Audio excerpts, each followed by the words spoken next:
You're listening to an Airwave Media Podcast.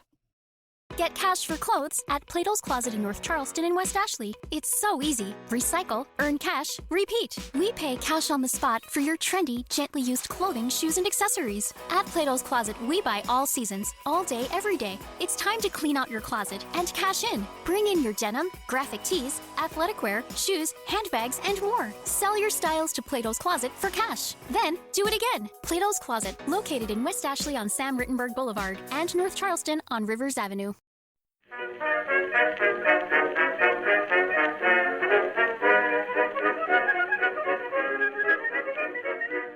Hello everyone and welcome to History of the Second World War, Episode 30, The Third Reich, Part 16, We're Living in a Society. This week, a big thank you goes out to Shrenik and Gary for choosing to support this podcast on Patreon, where they now get access to special ad-free versions of all of these episodes and special Patreon-only episodes released once a month. If that sounds interesting to you, head on over to historyofthesecondworldwar.com/members to find out more information. When they achieved power, there were many ways in which the Nazi Party leadership hoped to alter the course of the German nation. Many of these related to Germany's relationship with other nations, both economically and militarily, but there were also goals that dealt with items far closer to home. Some of these we have already discussed and will continue to discuss for almost the entire length of this podcast, such as anti-Semitism and the racist overtones of many Nazi policies. There were also societal goals that they hoped would shape German society in many ways. To accomplish these goals, the Nazi regime would alter the contents of what the German children learned in school, the relationship that Germans had with the church, the relationship between people in social organizations, how they displayed their feelings about the party and the government through flags and uniforms, and a whole host of other alterations that all revolved around the Nazi leaders trying to assert more control over the private life of every citizen of Germany. They then hoped that this would allow them to mold Germany and all of the individuals within it into a very specific vision of what it meant to be German and what German society should be. Those goals and the efforts to attain them will be the topic of this episode. When it came to German culture, the objective of the Nazis was to make the government the sole arbiter of what did and did not qualify. This began very soon after they had taken power in early 1933. A few episodes ago, we discussed the law of the restoration of the professional civil service, which removed many Jewish individuals from the ranks of the civil service. It would also require the immediate dismissal of any non-Aryans from state-subsidized cultural institutions, like theaters and museums. This was just one part of a campaign that rejected almost all of the cultural evolutions that had occurred in Germany after the First World War. The 1920s had been a period of drastic changes within German culture. Experimental art and jazz and theater, film, all had blossomed during the Weimar Republic. All of those were then rejected, and much of it would be destroyed by the Nazi regime. Perhaps the most famous of these actions were the book burnings that would occur in Germany during and after 1933. For example, on May 10, 1933, 20,000 books would be burned outside the University of Berlin library, an act which thousands of students would participate in. This would be just one of many book-burning events that would occur during this period in Germany. Various forms of art were also heavily targeted, and thousands of paintings, drawings, and sculptures were either destroyed or confiscated, and around 17,000 works would be seized before the start of the war. There was a special hatred for many varieties of modern art, which Hitler personally disliked. In September 1933, a new group was set up within the government, the Reich Chamber of Culture, and it was given the purpose of, quote, in order to pursue a policy of German culture, it is necessary to gather together the creative artists in all spheres into a unified organization under the leadership of the Reich. The Reich must not only determine the lines of progress, mental and spiritual, but also lead and organize the professions. All of these actions and the control that the government tried to exert on these aspects of culture would cause a massive exodus of artists, writers, and others involved in the creation of German art. Around 2,000 artists of various types would make the journey out of Germany to escape the fact that if they wanted to create art in Germany at this time, it had to be specifically approved for production. Such government control would also affect the newspapers. Before 1933, Germany, like many other nations, had a thriving newspaper industry. However, in the years after 1933, circulation of papers began to decline, and the total number of newspapers being printed decreased by almost 1,000. Even Nazi Party newspapers were not immune to this drop in desire to actually read them. The biggest issue was simply that so much of what was allowed to be published was controlled and specified by the propaganda ministry. This allowed for control over what was printed in the same way that the content of radio was controlled, but it caused many Germans to simply stop reading since everybody was printing the same thing. The relationship between the German government and the churches of Germany was, well, it was complicated. On July 20, 1933, the Vatican and the German government had signed a concordat, which formalized an arrangement whereby the Catholic clergy would withdraw from German politics. This essentially destroyed the Zentrum, the Catholic Center Party, and in return the German government agreed to always recognize the Catholic faith and to not interfere with the actions of the Church.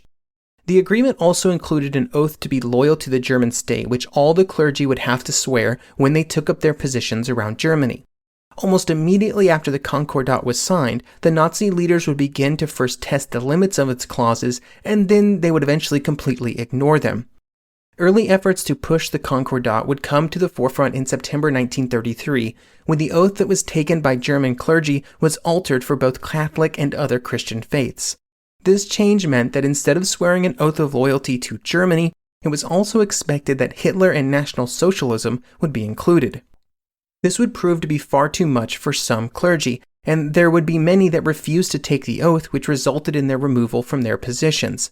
These type of actions continued throughout the 1930s as the government pushed back against Catholic control and Catholic influence in many areas of German life. Eventually, in January 1937, a collection of German bishops and cardinals went to Rome to discuss the problem with the Pope and to tell him what was happening in Germany. This would result in an encyclical, a papal letter, which would be sent to all German Catholic officials, entitled Mit brennender Sorge, or With Burning Concern. It would, in 44 clauses, criticize the German government's interactions with the Church, giving a litany of examples of how it had violated the Concordat. However, the criticisms in the letter went beyond specific actions or policies, but would also question and condemn some fundamental concepts of Nazi policies, like racism. For example, Clause 11 would say, quote, "None but superficial minds could stumble into concepts of a national god, of a national religion, or attempt to lock within the frontiers of a single people, within the narrow limits of a single race." It is, however, interesting and a common point of criticism that the document does not directly name the Nazi regime, or Hitler, or National Socialism.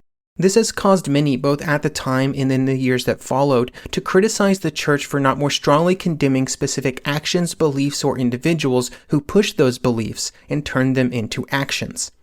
300,000 copies of the encyclical would be secretly printed and distributed throughout Germany, to be released on Palm Sunday 1937. When he was notified of the encyclical and its contents, Hitler was apparently furious, and the next day all copies that could be found were confiscated, and printing presses that had assisted in their creation were closed. As much as possible, the national press and the government simply suppressed as much information as it could about the contents of the letter, and it did not cause a drastic change in Nazi policies towards the Catholic Church, and if anything, it just made everything worse. Its relations with the Church would be just one area where the Nazi regime would alter its course after coming to power. Another would be in the role that women would play in society. So much of Nazi rhetoric during the party's rise to power and then in the time between 1933 and 1934 revolved around restoring the traditional German family, and that meant restoring the traditional place of women within that family. This was a direct reaction to the feminist movement that took place during the Weimar years, which saw many women break away from the roles traditionally set aside for them as wives and mothers.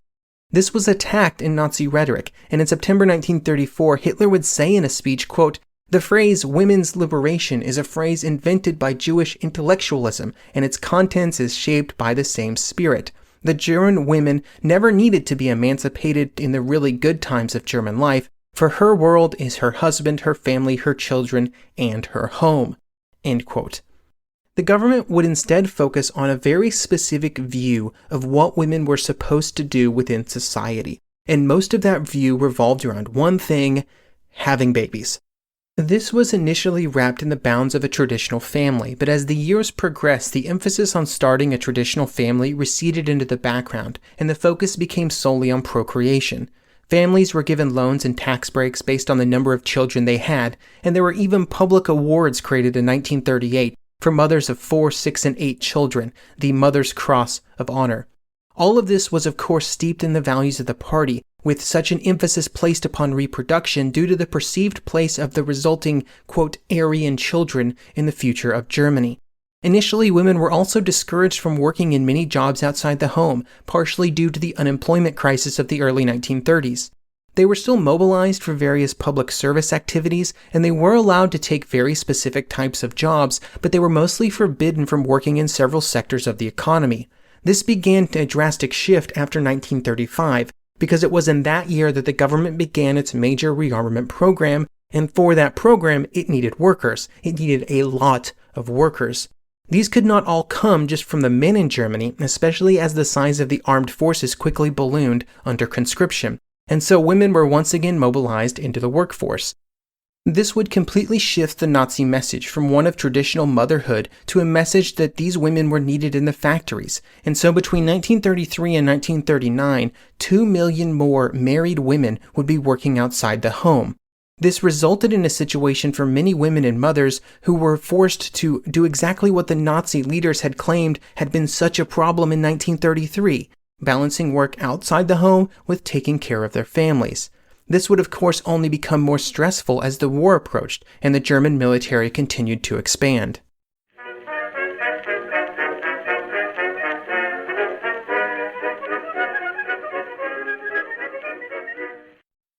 Fargo, the new virtual assistant from Wells Fargo, makes banking faster and easier.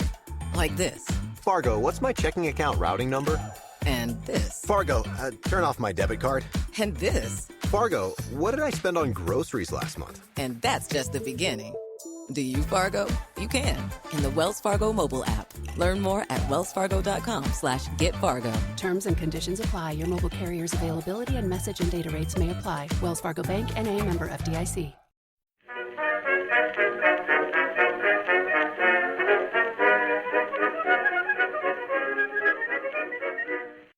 Any attempt to change German society over a long-term period of time required that the education system in Germany be shifted to support those changes. The Nazi leaders fully understood this fact, and there would be multiple changes made to the education that was experienced by German children. The first was based around ensuring that teachers at all levels would not be an avenue of anti-Nazi feelings that could be delivered to children.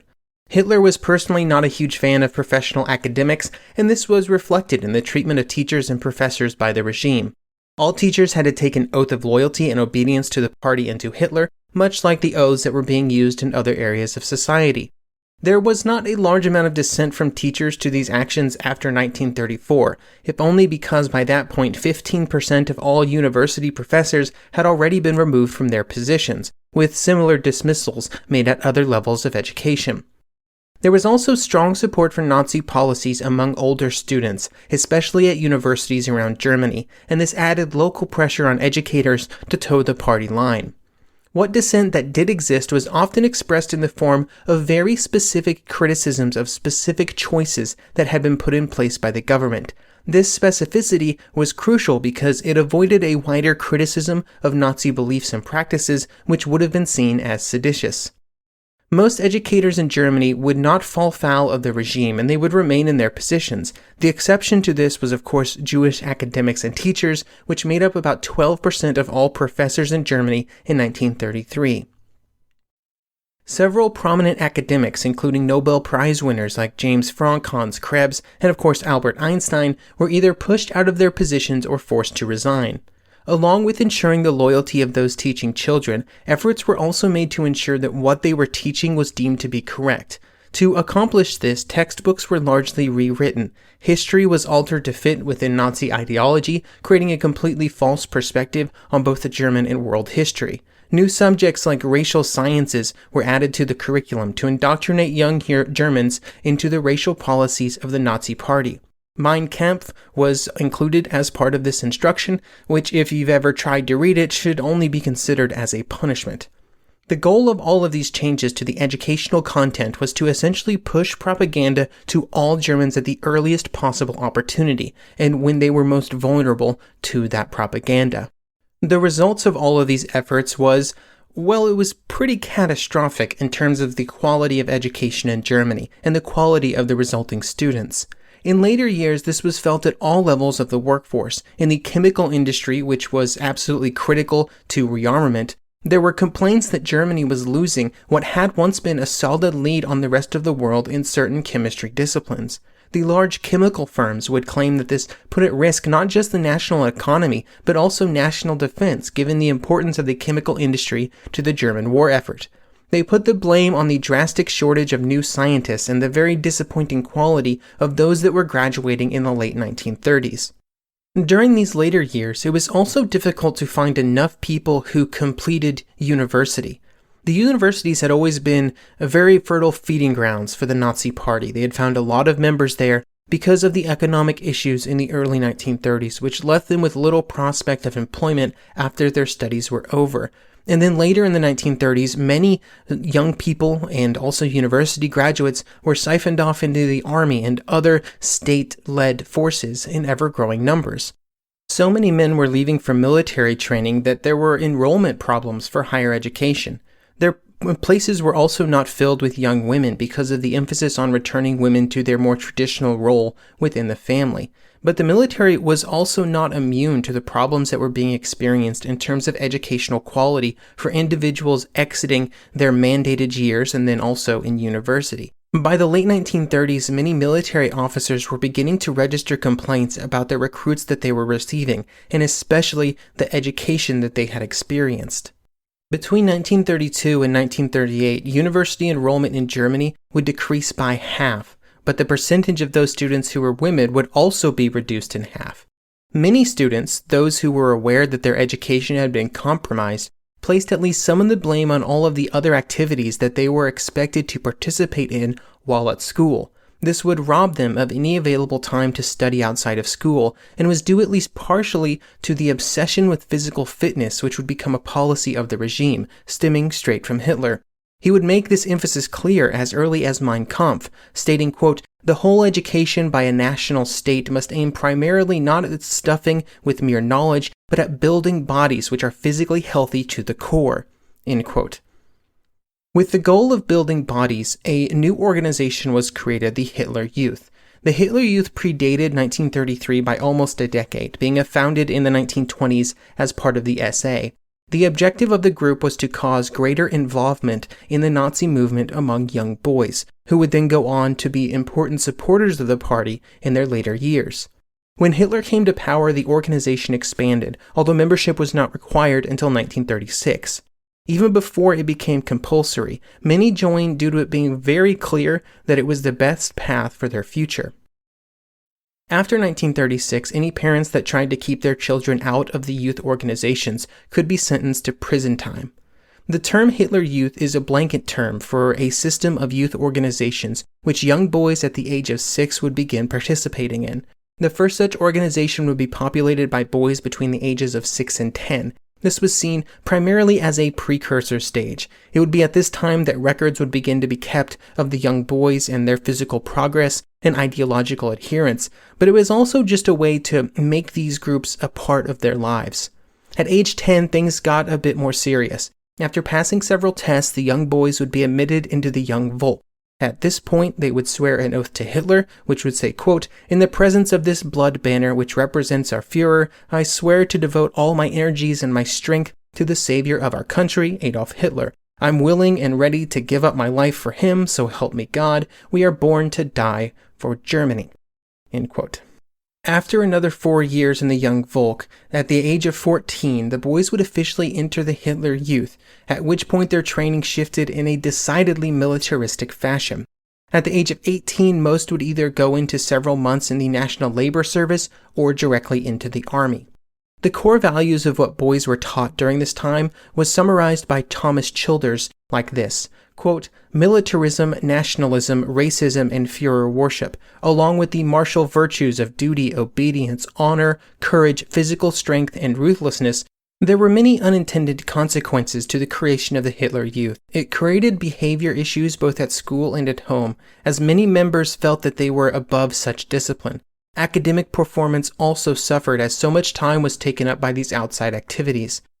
The program did certainly achieve its goals, though. It allowed the government to spend 12 years feeding constant propaganda and indoctrination to German boys in their most formative years.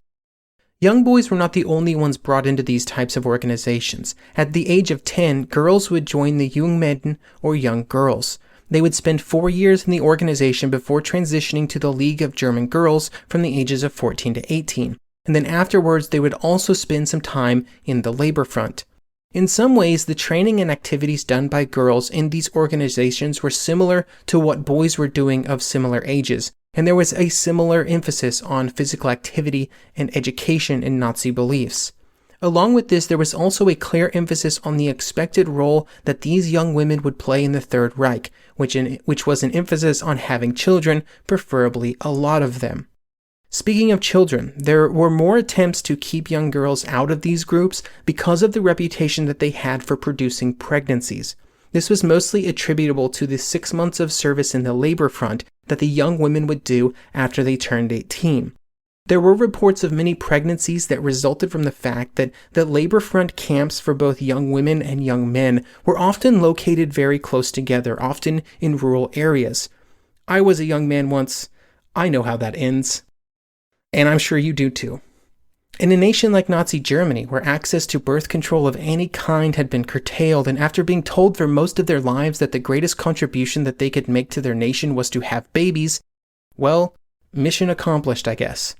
It would get so bad in some camps that they would have to be closed due to how many women were getting pregnant, and the rumors of these events caused many parents to try and find ways to keep their daughters away from these activities altogether.